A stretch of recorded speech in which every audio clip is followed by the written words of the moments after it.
Well, hi there, and welcome back to another episode of Let's Talk Real Estate Investing. I'm your host, Sharon Vornholt, and I'm so happy you're tuning in today. I got a reader question again this week, and the question was, what do you do when the heirs can't agree on a sales price for a property in an estate? And that's a great question. As I said, I don't get that question that often. It seems like the families are able to come to an agreement on their own. But nonetheless, it's a really good question. So, what do you do when you've visited the property? You've talked to the representative, maybe it's the executor, maybe it's someone else in the family. You've looked at the property, you've talked about repairs, you've talked about the neighborhood, and you've come to a price.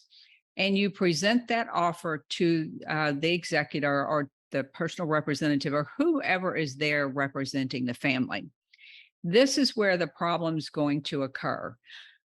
The rest of the heirs are going to chime in and say, well, we don't like that price. Or maybe some of the heirs are okay with it, but one or two aren't. That's when you get the whole thing. Well, the house down the street sold for this much. And last year, this one over here sold for this much. And you have to start bringing these people back into reality. So you would talk about the house down the street and you would look up the comps and you would say, well, that house was a 4 bedroom, yours is a 3 bedroom. It has a garage, yours doesn't, et cetera. So you start to show them that you have to compare apples to apples. You have to look at the features in the house and all of the different things that it has.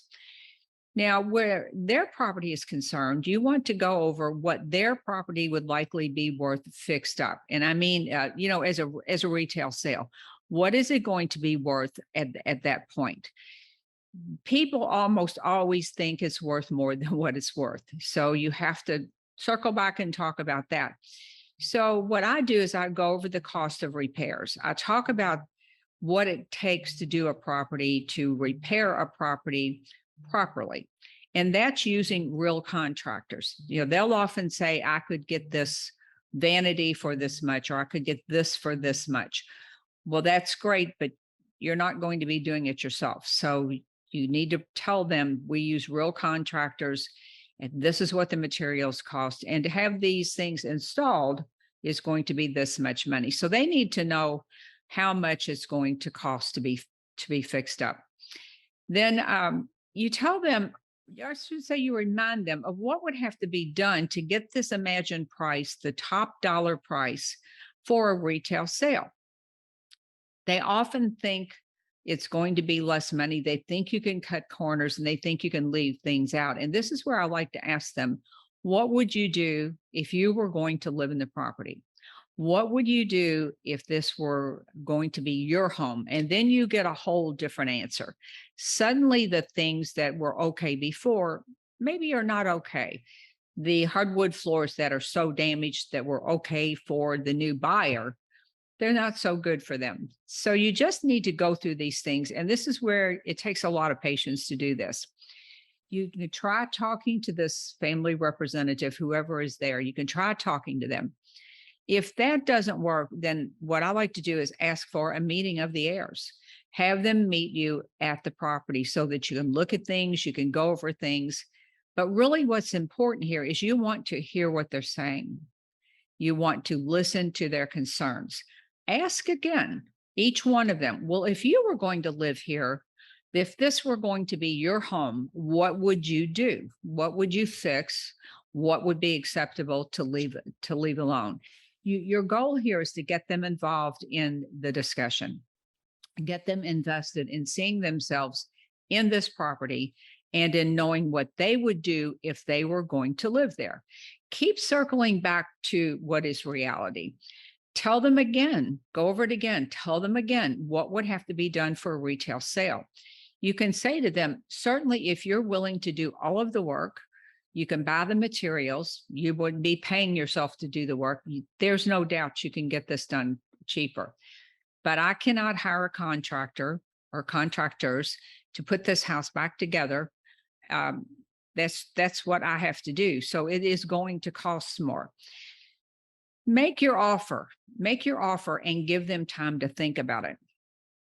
If all else fails and you cannot reach an agreement on the property, on the price for the property, then tell them you'd like for them to talk it over. Tell them that you would like for them to really think about, do they want to do the work? Do they want to take the money out of their bank account and fix the property? Most of the time, they either don't have the money, or if they have the money, they don't want to spend their money to fix the property up. So that's the reality of the situation. Your goal should be to get them started in a conversation. As I said, go back to the facts, go back to the costs, go back to what it will take to fix the property for a retail sale, and all the time bring them into the fold so that they can feel what it would feel like to live in this house with the level of repairs that they have said would be okay. Most of the time, you'll see that they figure out that's really not okay. So that was a great question. Once again, I encourage you to send in questions. I love to answer your questions, and I do sincerely love to get them. So be sure to check out the blog and the podcast for more information on probates, estates, everything to do with probates, including how to market to these people. I also talk about how to talk to these sellers, which is important. Hey, folks, it's not as hard as what you think. We're able to help a lot of people with probates. They have a problem, they have a house they need to sell, and we are able to help them. Sometimes it takes a little bit of conversation, which is something most real estate investors get really good at over time.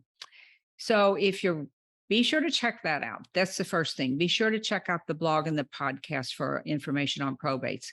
But if you're ready to add probates into your business, do yourself a favor and check into my course, Probate Investing Simplified.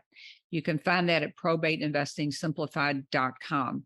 If you have questions about the course or about the curriculum or about how you can add probates to your business, which I encourage you to do, just email me at sharon@sharonvornholt.com. Well, that's it for today. This is a short episode. I wanted to just really get that reader question answered.